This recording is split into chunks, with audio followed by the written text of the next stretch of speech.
You're listening to the Geek Saga podcast. This episode features audio that was recorded at a discussion panel at DragonCon 2024. Please consider backing us at patreon.com/geeksaga_entertainment for early access to these podcasts and other perks. Hey everyone, good morning. Thank you for making your way here for this, what is to me an early morning panel.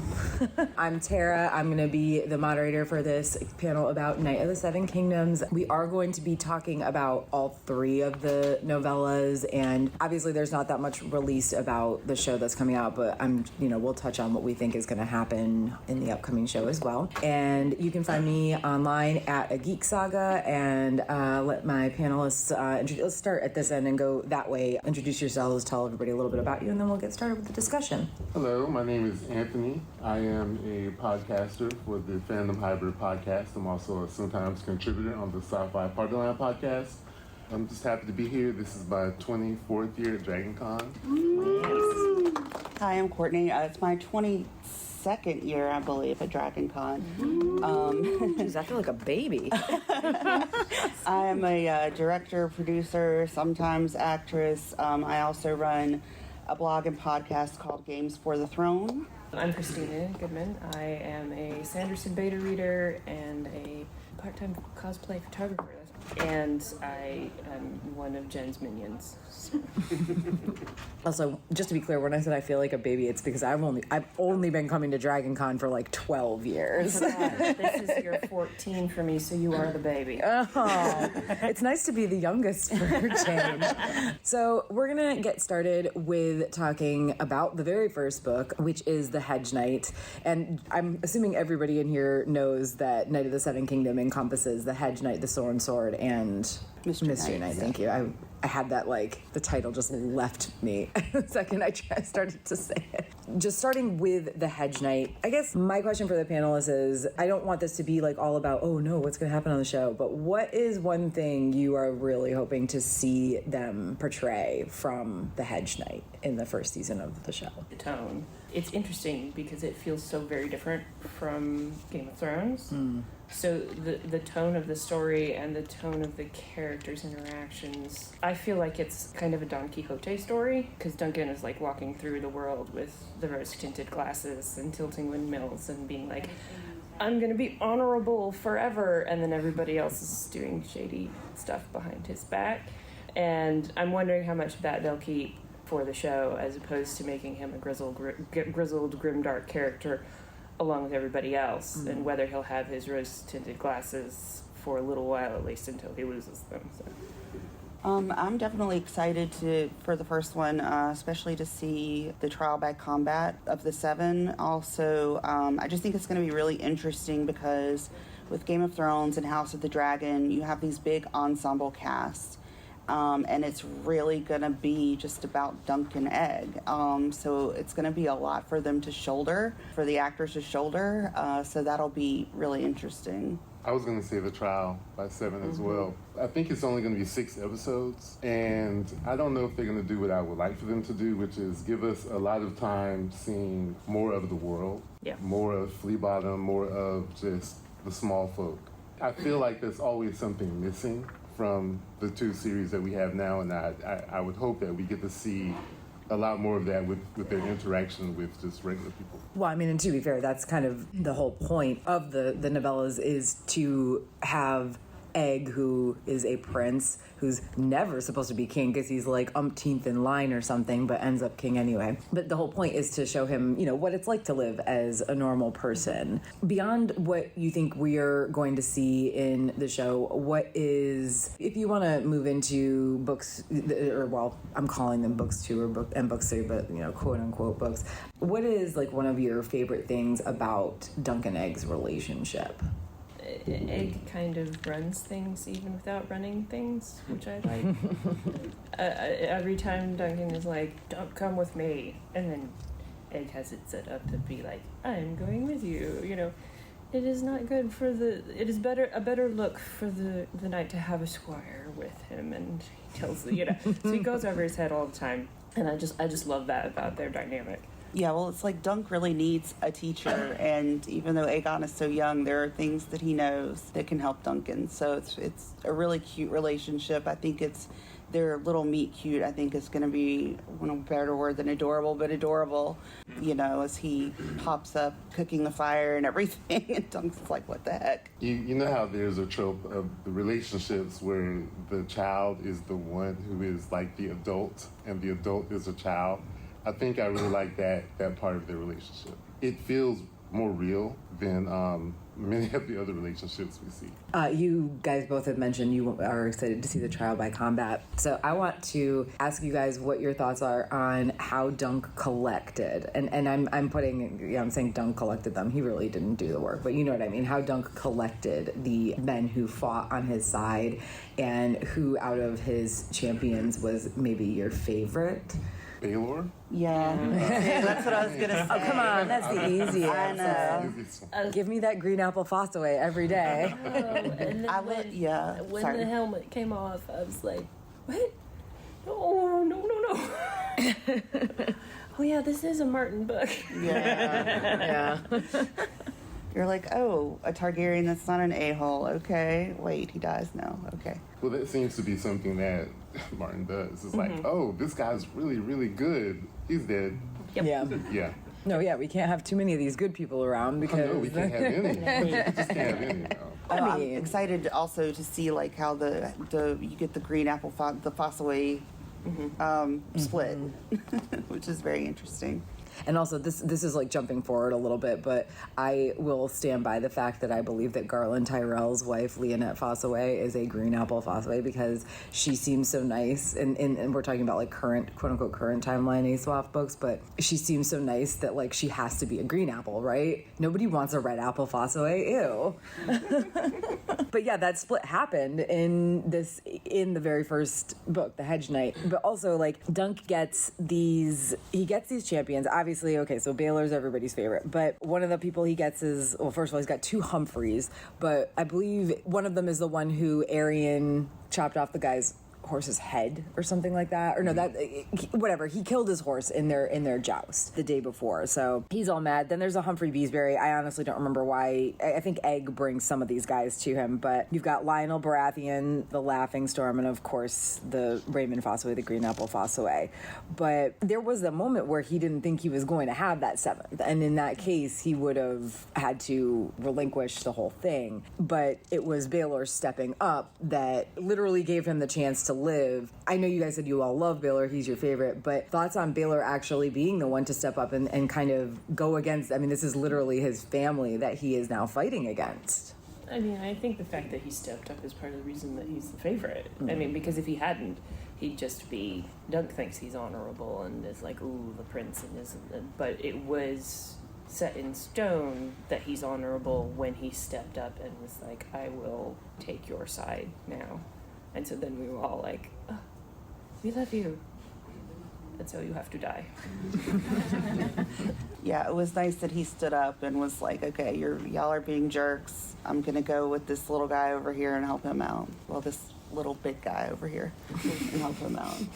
Yeah, but you know that once he does, you realize he's probably going to die. Yeah. You know, it wasn't my favorite part of it.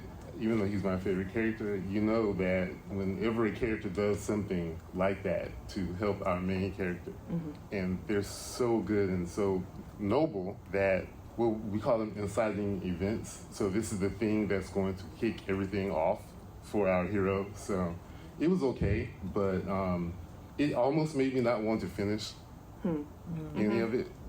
But I did. It was okay. Yeah, that's a thing about Martin that has in some ways gotten a little bit too predictable, is that you know that if there's an honorable character, they're about to be dead quickly and in a gruesome manner.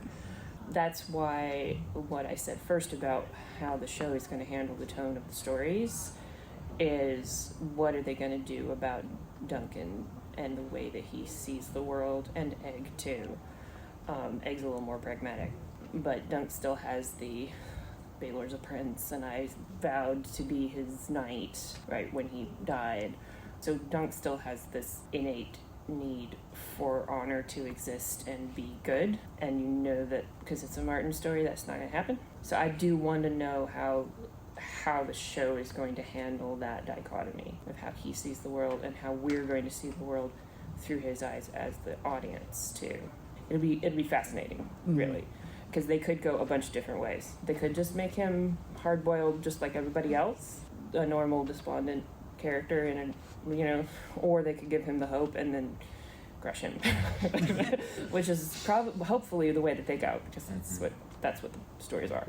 I think you're right about the tone of the show being important, because I wouldn't want it to be heavy and serious like Game of Thrones and House of the Dragon. So I think we'll know in the first 15 minutes what the tone is going to be. The first look they showed looked pretty serious, though. It's very hard with those executives when they look at something and it's not what they expect. Yeah.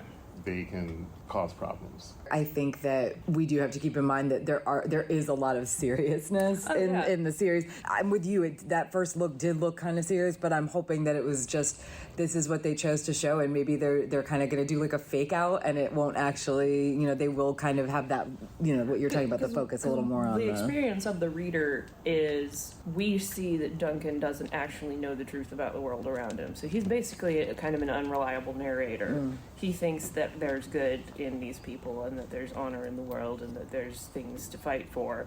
So he's kind of a Samwise Gamgee in that. But we as the reader watch everything else fall apart around, and we're expecting that because, again, this is a Martin story, so there's a promise that delivers on, that the grimdark and these kinds of things are actually happening. So I just hope that they keep the juxtaposition so that the audience can see that tension between the two, because that is what I liked about the novellas, the tone of them, as opposed to the standard Game of Thrones Ice and Fire, was because there was that kind of the unreliable narrator and knowing things are going to go bad for him, and you're like, oh, buddy, you're so cute. yeah. I mean, I'm not asking for a comedy. Right. Same. That's what just something light, like Podrick and yeah, there's and more Tyrion. humor in it. Yeah, there is humor more in it too, which is also why I like the tone. So. The Hedge Knight is quite a bit more lighthearted than the Sword and Sword, which is the second one, too. Moving on a little bit to that second one, because it goes from, okay, well, Dunk has won the day. Obviously, Baelor died, so it's not all fun and games here.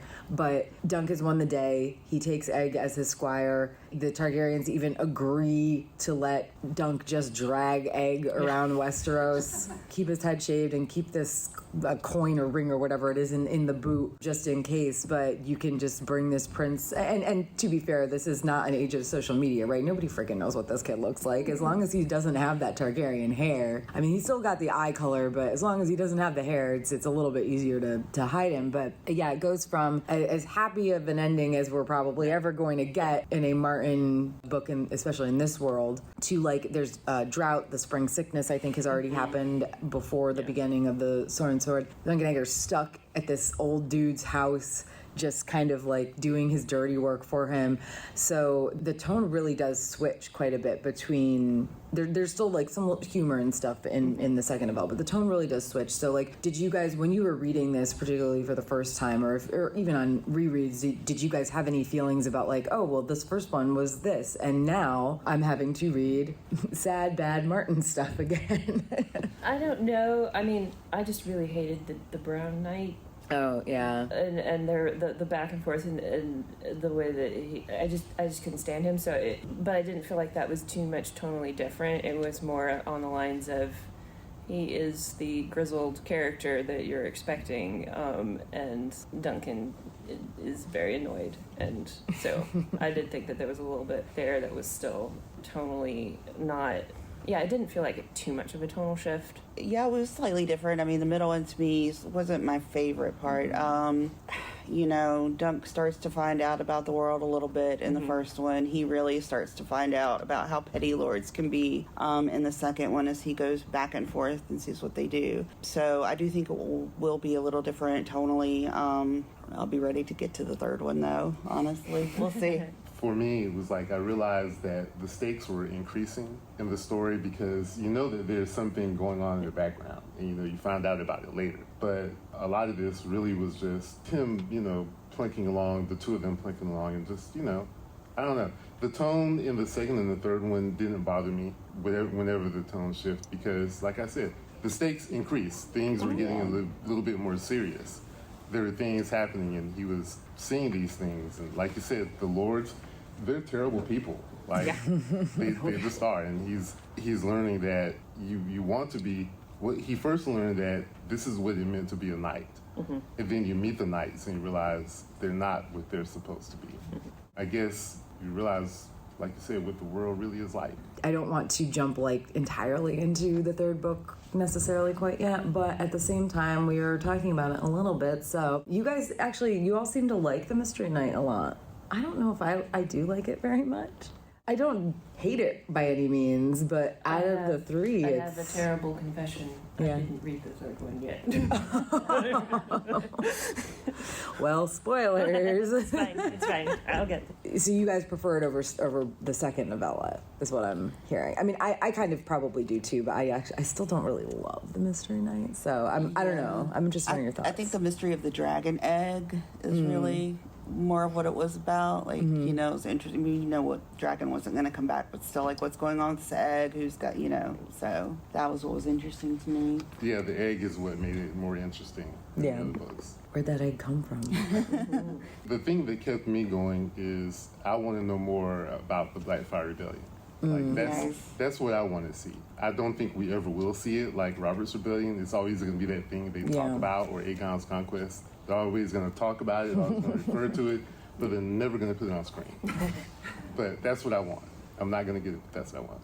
I mean, hey, maybe like 10 years ago, we were probably saying the same thing about the Dance of the Dragons, and here we are. I think I said the same thing about the Dance of the Dragons. I mean, no, I do think you're right, though. I maybe it's because there's the word rebellion in it. It's we're never, like you said, we're never going to get Robert's Rebellion, and we're probably never going to get the Blackfire Rebellion. So any part of these stories that has the word rebellion in them, we're just never going to see on screen. I feel like I'm personally okay with that. I feel like there still needs to be some mystery there, maybe, but because it makes it like a myth. It's as long as you don't see it, you can make up all kinds of things about it. I just want to see Balerion one time somewhere flying. And speaking of dragons, there's 0 dragons in these Zero dragons these in this novellas. one, so it's really different. Yeah, The human ones.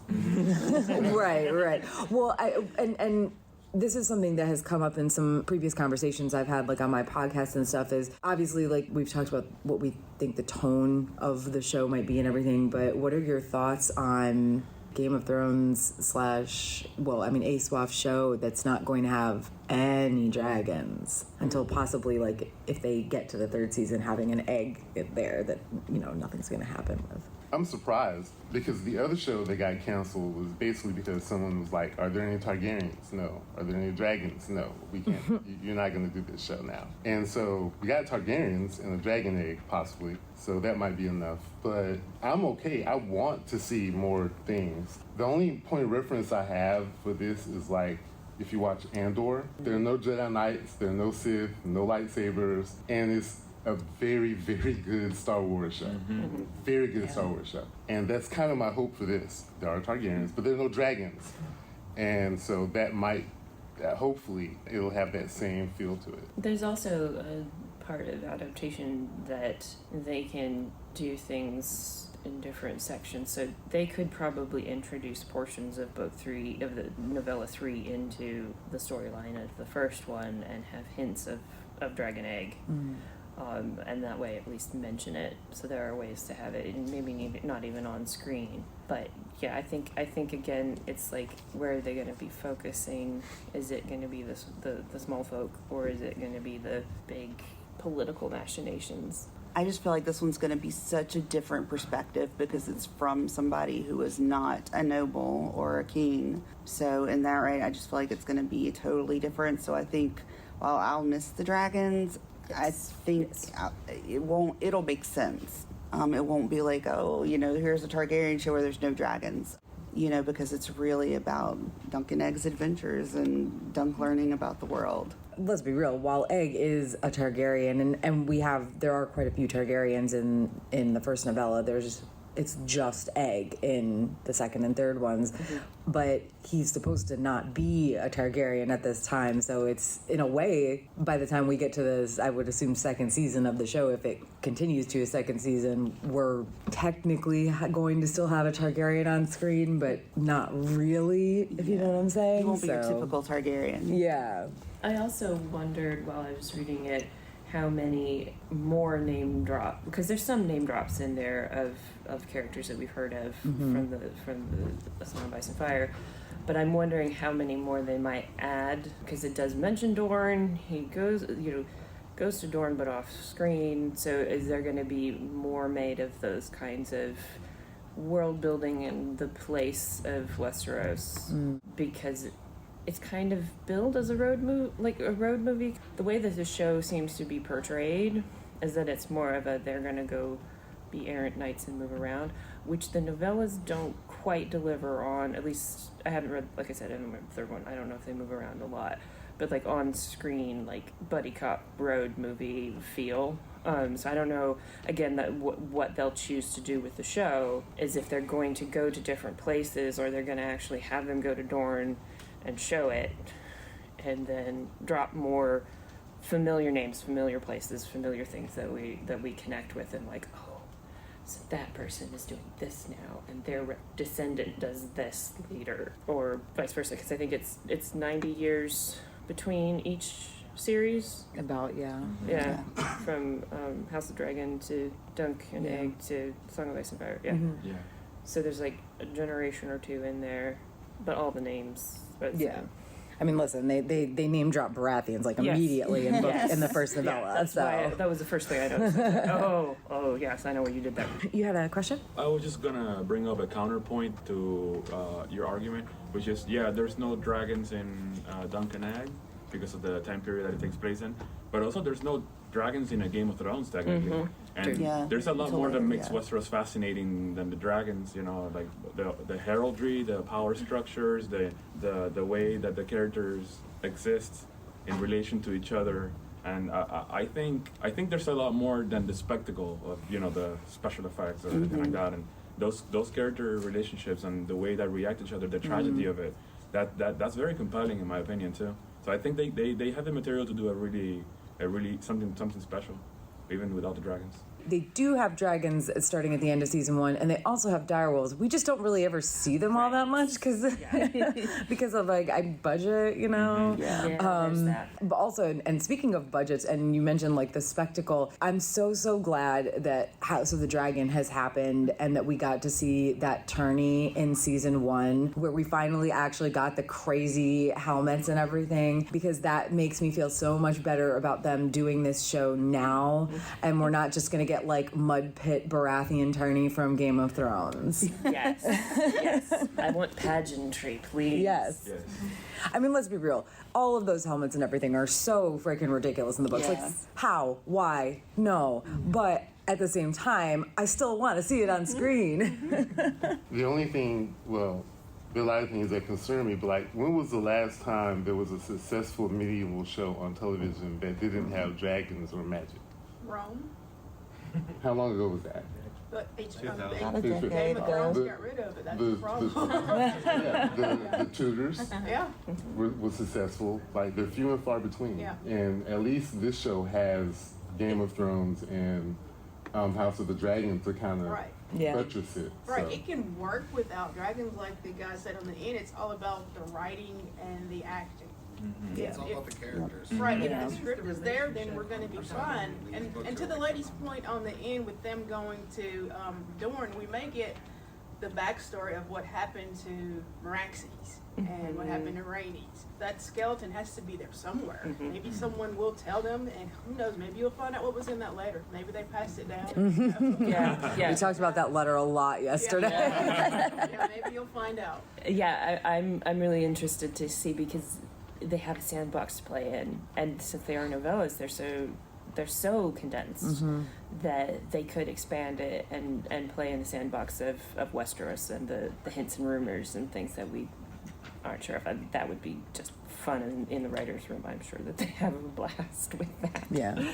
Well, and then too, we've seen with House of the Dragon that Ryan Condal, anyway, at least, is like pretty good, let's be real, about taking very little text and turning it into a compelling show. I have some qualms about season 2 of House of the Dragon, but as a whole, I'm still really enjoying it.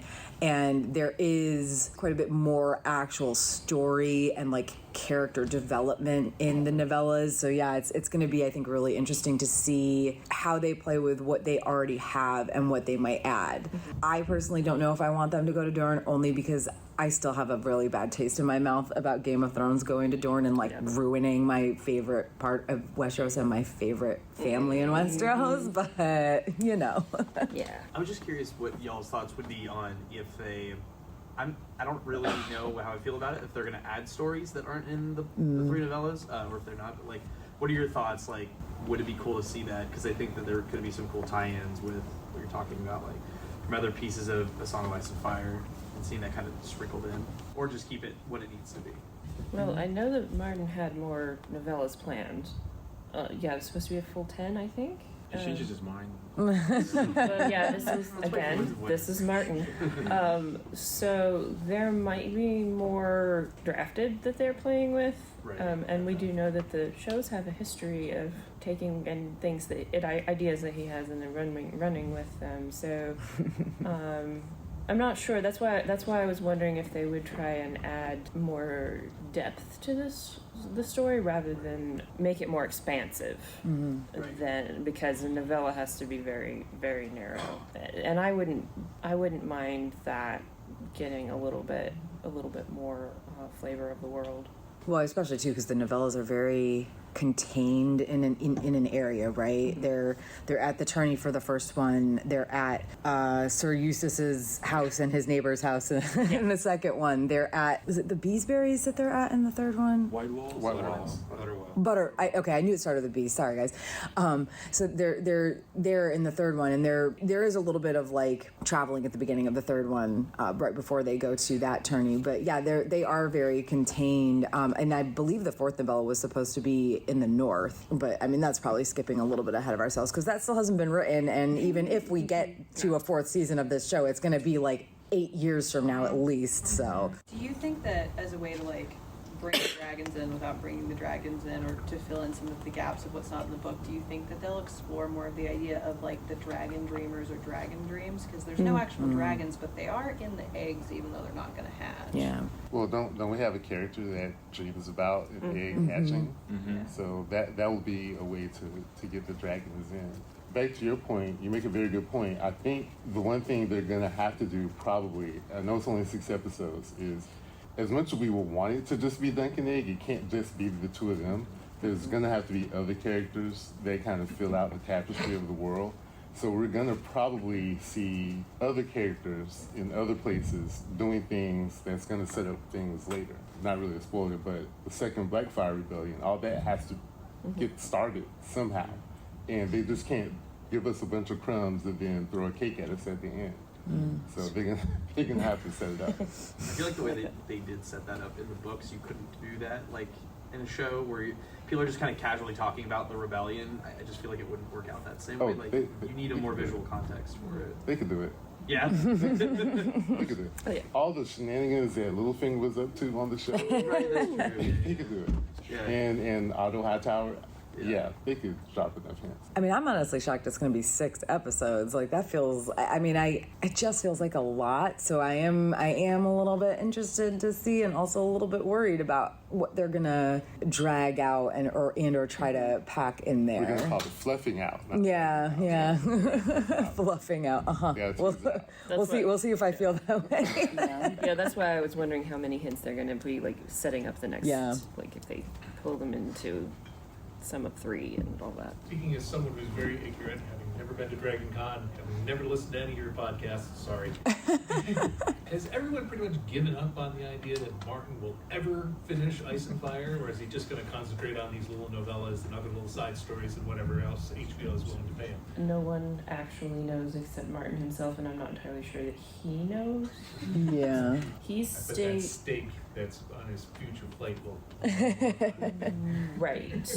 He's done a lot of, like, recently he's been doing a lot for the science fiction fantasy community as a whole. One of the things that I love about Martin is that he brings up voices of people who are just debut or starting out. He introduced Nnedi Okorafor to the people at HBO to get her stories into a TV show. There was a Asian writer who was snubbed at the Worldcon last year because Worldcon was in China, and there was a political kerfuffle, and they were like, well, there were people on the Worldcon list that they did not allow to be nominated because they didn't want to offend the Chinese government. It became a big political situation in science fiction fantasy community. But this year at Worldcon, Martin threw her a party, gave her one of his Hugos, and like made a big deal about her work.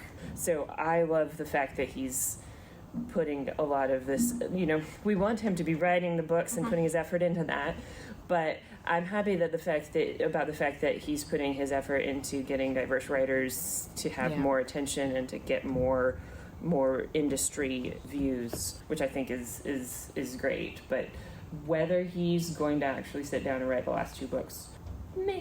I personally, I kind of gave up on the fact that I'm ever going to see the end of this series years ago. And I listen, I still love it. I will be insanely excited if or when the next book is finally released, but I don't let it, I had to become zen about it at some point. I'm the same way. I haven't really given up, but I've practice avoidance. Yes.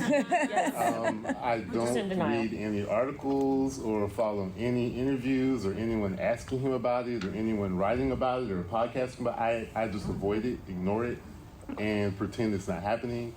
And if it comes out, it comes out. Yep. If it doesn't, it doesn't. Yeah. I'm pretty zen. I like that. I'm pretty zen on it right now. I haven't given up, but I'm not worried about it. It's going to happen or it's not. Yeah, I'm hoping we'll be delightfully surprised at some point, but... Surprise, surprise. he's always working on it. Every blog is like, oh, I'm doing more. It's almost getting there. When he says how many pages he's written, it's like, but we don't know how long this is going to be. Yeah. Yeah. Anything. And you're like, how many of those were rewrites of pages that you already Yeah. did? Yeah. You haven't edited this thing. Let's be very real. It has been 13 years since the 5th book came out, and I don't remember exactly when. And oh gosh, and World of Ice and Fire came out in 2014. Fire and Blood was 2018 or 2019 when it was published. Yeah, it was either 2018 or 2019 for Fire and Blood. I think it was late 2018. So other stuff has come out, but like there's supposed to, like we're talking about these mills. There's supposed to be. He's been talking about the She-Wolves of Winterfell or whatever the 4th one was going to be called for a decade or more, I think, and we still haven't seen it. And there's supposed to be a second Fire and Blood book. That's the second half of the Targ history from, I can't even remember where the first one ends, but from where Aegon the Third, from Aegon the Third, like after his reign to current times or whatever. And I mean, there's been stuff that's come out, and there's been more stuff that's been announced, and I'm just hoping we'll see some of it at some point. This is a question that I have, because he's like elevating other authors' voices. Do you think that he will ever open the sandbox to other authors? Because he's opened the sandbox to Hollywood to do all of these different films and different adaptations in the world, and they've taken it and changed things, and so there are people playing in the world sandbox. Do you think that he might open it up to other authors to do the same? A long time ago, he said never. I mean, I'm talking more than a decade ago. He said he would never let anybody else finish his books. But like you said, again, here we are, where he gave, D&D some broad strokes, so that they could finish, wrap up the Game of Thrones story. Then he gave Ryan Condal like a lot of leeway, and now we have stuff that I don't know if Martin has outright said it's canon, but like the prophecy, the knife and the dagger and everything, like Martin has said, like, I okayed that. So even if it's not been explicitly stated, like, yes, this is canon now, and now we're getting Knight of the Seven Kingdoms, which is another story that's not technically finished. And I think that maybe there's a chance that the thing he said a long time ago, maybe he has or will change his mind. But there's debate in the fandom whether Sir Arlen of Pennytree actually knighted Dunk. What are your thoughts of the show confirming, denying, or maybe not even addressing? I liked that it's a mystery. I think they'll leave it a mystery. Yeah. Well, I don't know. I don't know if the show will leave it a mystery. I would like them to, but I don't know that they have the guts to do that. Because it would, for TV to visually do it.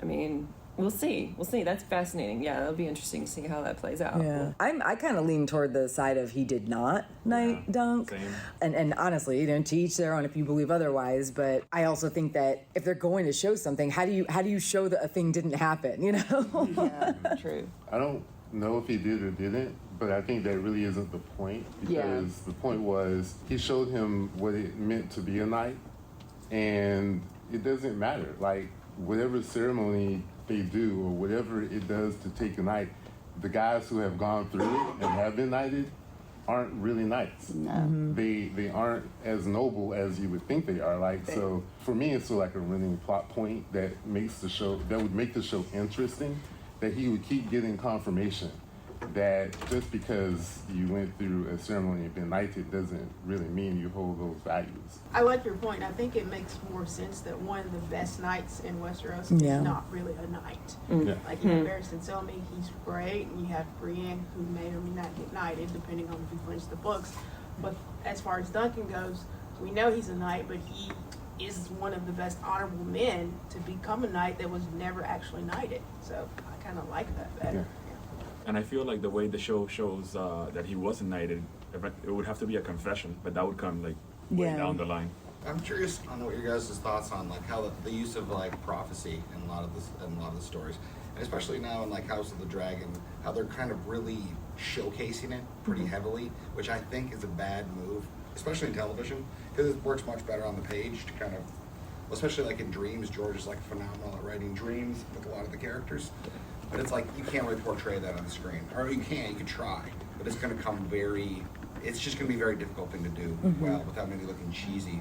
And I know you have like Darren the Drunk, and like a lot of the novellas, there's like a lot of the trick is like, there's, I saw you, Dunk, with the dead dragon, like, and he's afraid of him. I'm just curious how they're going to play that out, and honestly, I hope that they lean away from pushing in your face. It should be very, very ambiguous, and because that's what it's all about. You're thinking it's one thing, but it's completely different. That's like all prophecies are.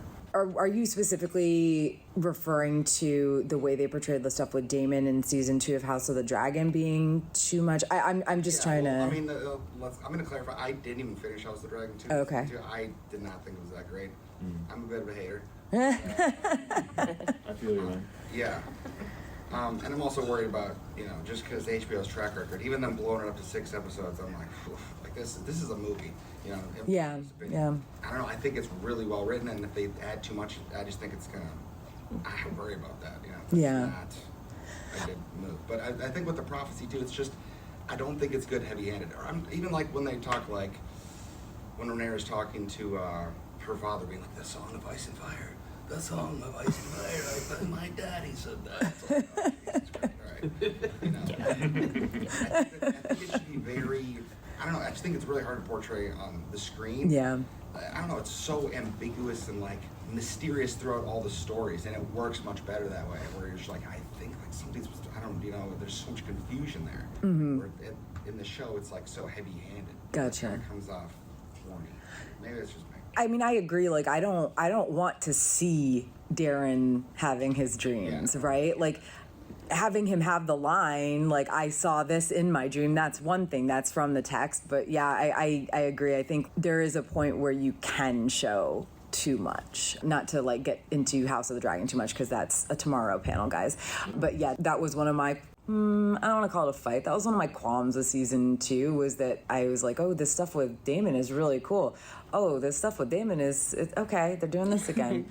Oh, okay, here we are again, guys. So I do think that there can be there's a line that it's a little bit too easy for them to cross. And I do like, we keep saying like mystery is a big part of these stories, and I hope that they don't just throw everything out there for us, because that's not what these novellas are about, at least not to me. So I don't know, you guys have any thoughts? Well, prequels are hard to give mystery to begin with, and a lot of times throwing a prophecy into a prequel is more fan service for the later series than it really is necessary. It doesn't create. I'm personally don't like the prophecy and the dream sequence kind of things that much. I will say that in the second novella, when Dunk had the dream sequence where he was burying the horse, that was powerful. So Martin does a good job within the writing, but I don't think that I would want to see them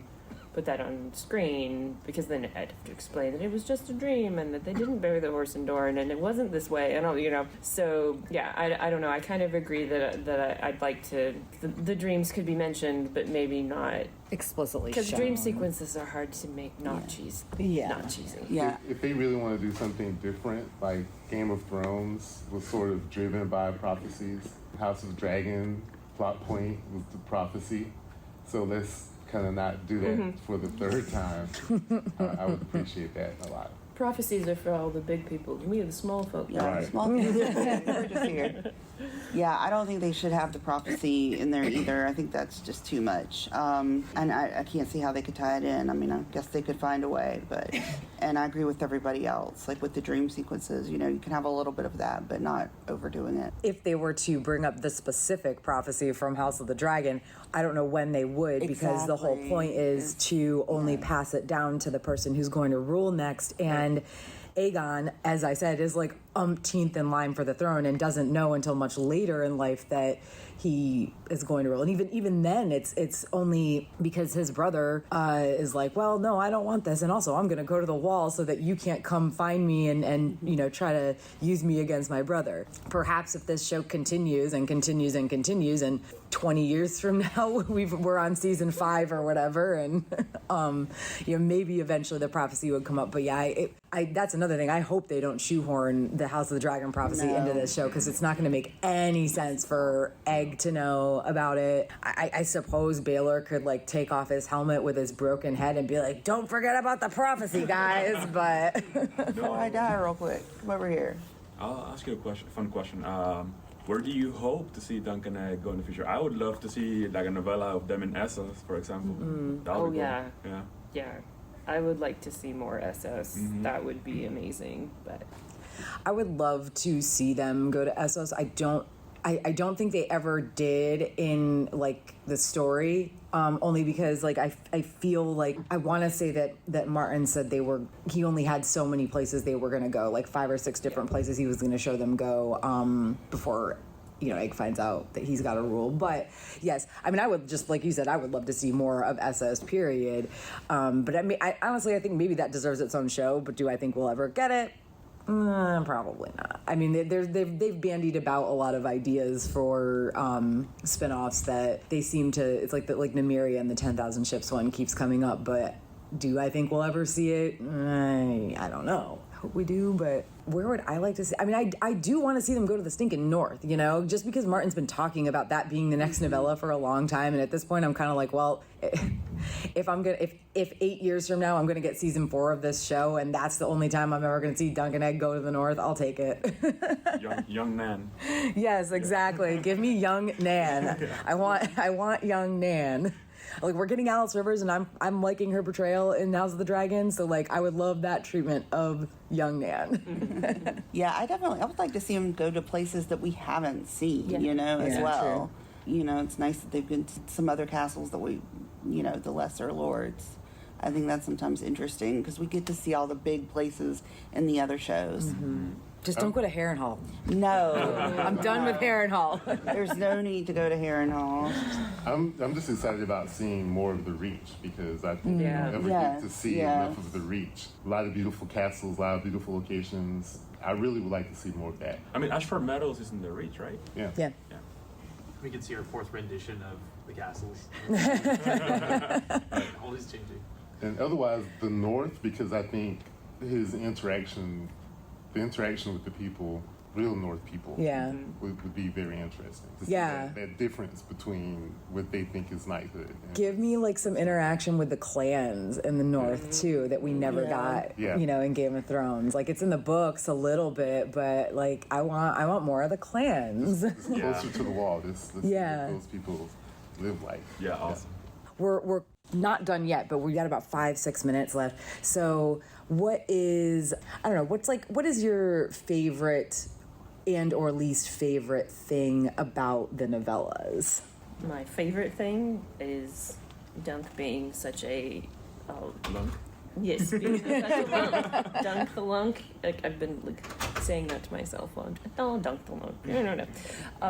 I like that he starts that way, and I know that the character is going to develop from there, and I'm really interested to see how they pull that off in the show. Things that there are too many people named the same thing, which some of like in this second novella is played as a joke. There's all the Watts, and there's like 3 of them, and 2 are from the same family, and then they're from the same village, and they grow the same crops, and we name them after their crops. But it got really.